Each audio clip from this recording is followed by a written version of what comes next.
আসসালামু আলাইকুম, মীর তৌফিক হোসেন স্বাগত জানাচ্ছি এনটিভি রাতের খবরে। ক্রাউন সিমেন্ট শিরোনাম দেখছিলেন, এবার বলছি পুরো খবর। লন্ডন সফরে প্রধান উপদেষ্টা ডক্টর মোহাম্মদ ইউনূসের সঙ্গে সাক্ষাৎ করার অনুরোধ জানিয়ে চিঠি দিয়েছেন বাংলাদেশের ক্ষমতাচ্যুত প্রধানমন্ত্রী শেখ হাসিনার ভাগ্নি ও সাবেক ব্রিটিশ এমপি টিউলিপ সিদ্দিক।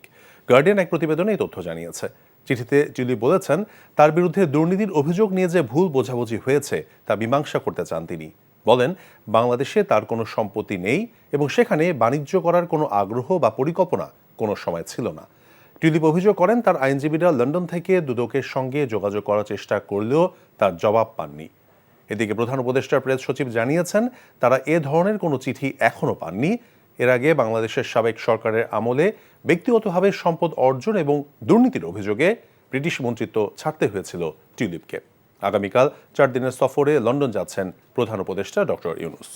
রাতে পুরান ঢাকায় চামড়ার আড়ত পরিদর্শন শেষে বাণিজ্য উপদেষ্টা শেখ বশিরউদ্দিন অভিযোগ করেছেন, ভুল তথ্য ছড়িয়ে চামড়ার বাজার অস্থিতিশীল করার চেষ্টা করছে একটি চক্র। যে চামড়ার মূল্য পাওয়া যাচ্ছে, লবণ দেওয়া চামড়া, সেটা সরকার নির্ধারিত মূল্যেই চামড়া বিক্রি হচ্ছে। কিছু কিছু ক্ষেত্রে সোশ্যাল মিডিয়া এবং কিছু মেইনস্ট্রিম মিডিয়াও ভুল তথ্য প্রচার করছে। চামড়া পচে গিয়েছে। আমরা চিটাগংয়ের একটা তথ্য দেখলাম, এটা দিয়ে দেশে একটা অপপ্রচার চালানো এবং কিছু অসাধু ব্যবসায়ীর সাথে একত্রিত হয়ে চামড়ার বাজারকে আবার একটা ধস নামানোর একটা পরিকল্পনা ছাড়া কিছুই নয়। 90% রাজনৈতিক দল ডিসেম্বরের মধ্যে নির্বাচন চায় বলে জানিয়েছেন বিএনপির স্থায়ী কমিটির সদস্য আমির খসরু মাহমুদ চৌধুরী। বাংলাদেশের প্রায় সব রাজনৈতিক দল ডিসেম্বরের মধ্যে নির্বাচন চায়। এর ডিসেম্বরে পরে যাওয়ার কোনো যুক্তি নাই। কার স্বার্থে? ডিসেম্বরের পরে কোন গোষ্ঠীর স্বার্থে? যদি ওই গোষ্ঠীর স্বার্থে যদি 90% রাজনৈতিক দলকে উপেক্ষা করে সিদ্ধান্ত দেওয়া হয়, তাহলে সন্দেহ মানুষের মনে জাগবে আগামী দিনে একটা সুষ্ঠু নির্বাচন বাংলাদেশে হবে কিনা। এই প্রশ্ন মানুষের মনে জেগে গেছে ইতিমধ্যে। জাতীয় নির্বাচনে কোনো দেশেরই হস্তক্ষেপ কাম্য নয় বলে জানিয়েছেন জামায়াতের আমির ডক্টর শফিকুর রহমান। আমরা আশা করব যে নির্বাচনকে প্রশ্নবিদ্ধ করার কেউ চেষ্টা করবেন না, তাহলে আমাদের শহীদদের রক্তের প্রতি আমরা ইমানদারি রক্ষা করতে পারবো না। আমাদের শহীদদের রক্তের অমর্যাদা হয় এমন কোনো নির্বাচন আমরা দেখতে চাই। ঈদের টানা ছুটিতে চিড়িয়াখানা সহ রাজধানীর বিভিন্ন বিনোদন কেন্দ্রগুলোতে ভিড় বেড়েছে।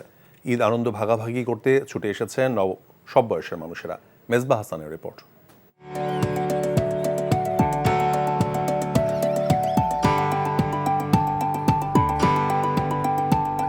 বইয়ের পাতায় দেখা বাঘ, সিংহ আর বানরের ছোটাছুটি দেখে আনন্দে উচ্ছ্বাসিত শিশুরা।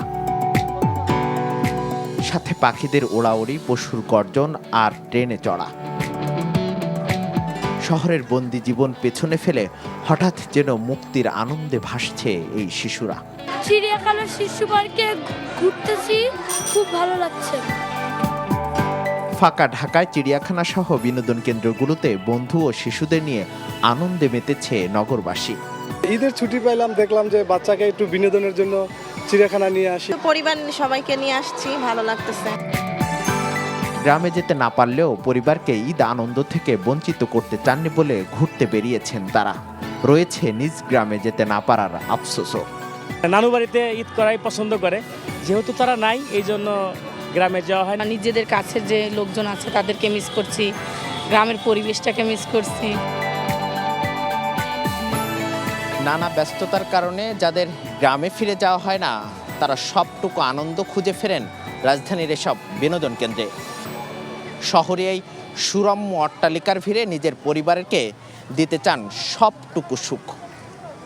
Mezba Hasan, NTV news, Dhaka. এই ছিল রাতের খবরে। এই খবরের ভিডিও সহ আপডেট জানতে ভিজিট করুন এনটিভি অনলাইন www.ntvbd.com।